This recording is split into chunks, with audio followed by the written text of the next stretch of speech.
Hello, universe. This is day 2 of the 50 Days of Authenticity Challenge. And there is already part of me that does not want to do this at all. So there we go. Here we are.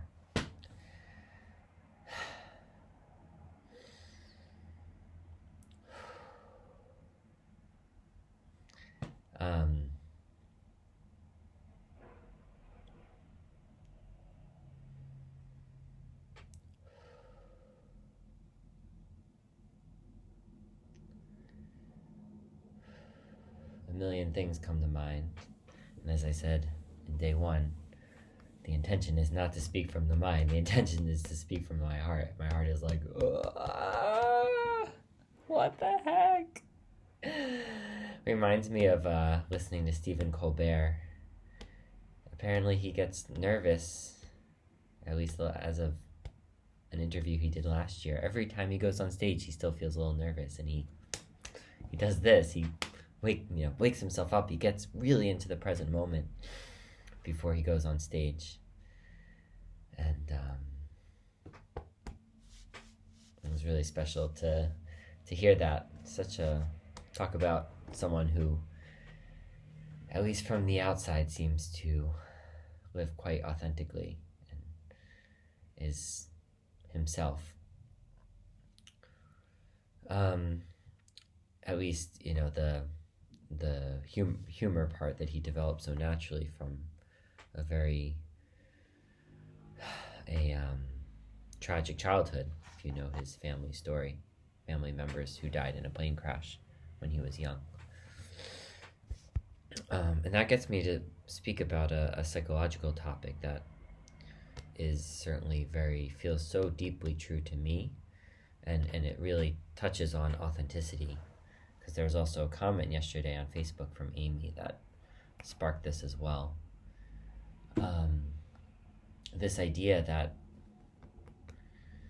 I'm going to just use me as an example here, that when I'm hurt, if I have a very deep hurt and I'm too scared to show that to the world, to anybody, then essentially the way I'm walking in the world is like this wounded person, except it's buried underneath layers of not showing that.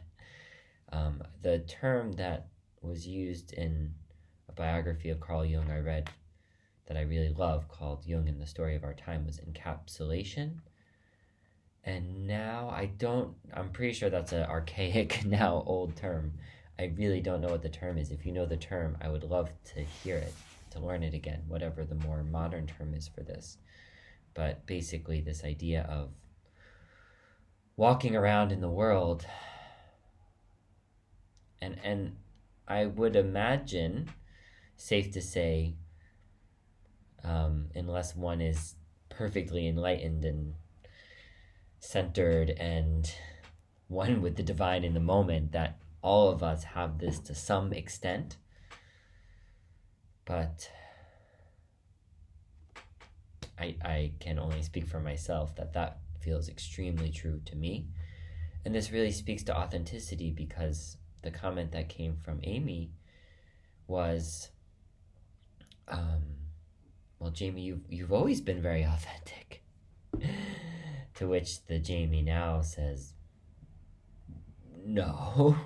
Like, the person I know now, like, that was not the authentic me. But also at the same time, it wasn't like, I know for some people, the story that they have is that they know who they are, but they hide it and they walk around in the world as someone different. It's almost like they're being inauthentically inauthentic. Or does that make sense? Just purely inauthentic. Like they know that they're being inauthentic. While for me, walking around in this world with this wound, it's like being kind of authentically inauthentic. Like, yes, I'm not being my authentic self at this moment, and it's not because I'm trying to be. I'm consciously being inauthentic. It's that I'm sort of like blocked. There's like that schism inside. And so I'm just being authentic to who I am at this moment, with what I know, with what's there. But if I'm blocked from even accessing what's deeper there, then there's a part of my authentic self that just doesn't even register, that can even show up. So that's very much my own experience.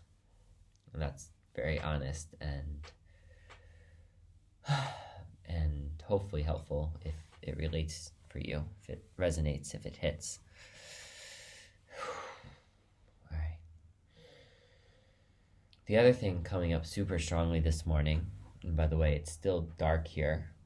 We're at the darkest day of the year. We're at the solstice. Happy solstice, everyone.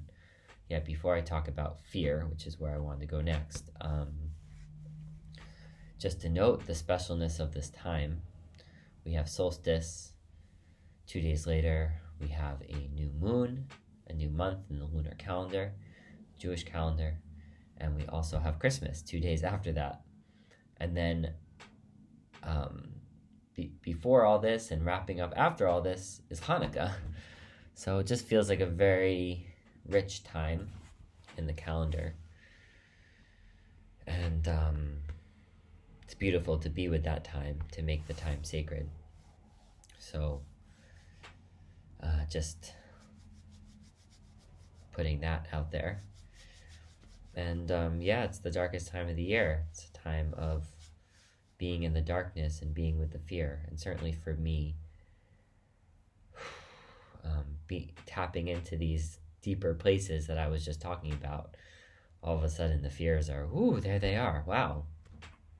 Like I didn't even know that they were there, but there's the fear. And see, close my eyes. There's the fear. I don't want to see it.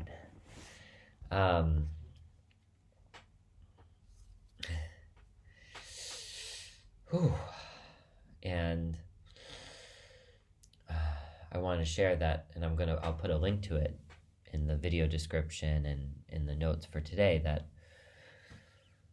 there's this meditation that came across at Osho Lila, quantum light breath meditation. It's an hour-long breathwork meditation, quite intense. It essentially really moves up through your body, having you breathe, starting really deep inside of you, really from, if you're a chakra person, from your root chakras, and then moving on up.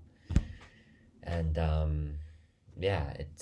I don't know if I can make these videos without this meditation, because it really clears me out. And it also, because it's quite intense, it touches right into, there it is. Especially those early part of the meditation, asking you to really let go. And letting go is really hard. It's really hard. And Tamara, where I visited last month, we learned this song, the only way through is through. The only way through is through. Well, you can choose when it's time to start, but the only way through is through. And when I first heard that song, those lyrics, it freaked me the fuck out.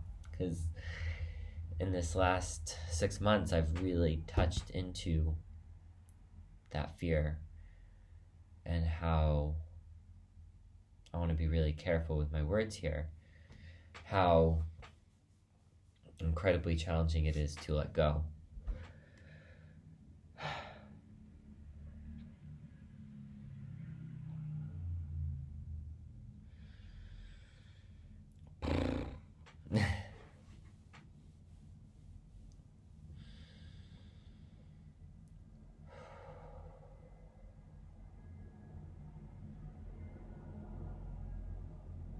I find it interesting that it's close to 10 minutes, and again, 10 minutes is where I was sort of landing last time.